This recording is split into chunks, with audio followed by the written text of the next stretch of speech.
একটি ছোট গ্রামে থাকত হাসান নামের এক দরিদ্র ছেলে। বাবা নেই, মায়ের কষ্টেই সংসার চলে। হাসান প্রতিদিন বাজারে ফল বিক্রি করত। একদিন ফল বিক্রি শেষে বাড়ি ফেরার পথে সে রাস্তার পাশে একটি ব্যাগ পেল। হাসান ব্যাগ খুলে দেখে ভিতরে অনেক টাকা।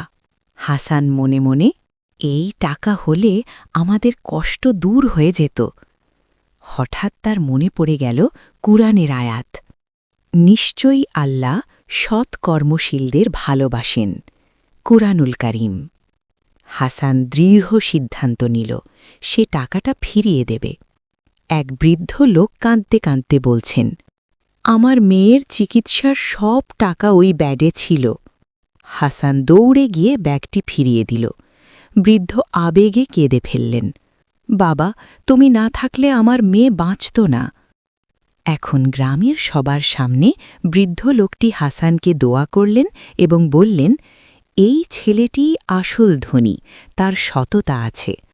কয়েকদিন পর গ্রামের এক ধনী ব্যবসায়ী হাসানের সততায় মুগ্ধ হয়ে তাকে নিজের দোকানে কাজ দিলেন। সততা কখনো বৃথা যায় না। হয়তো আজ কষ্ট হবে, কিন্তু আল্লাহ একদিন তার উত্তম প্রতিদান দেন। সততার পুরস্কার দুনিয়াতেও আছে, আখিরাতেও আছে।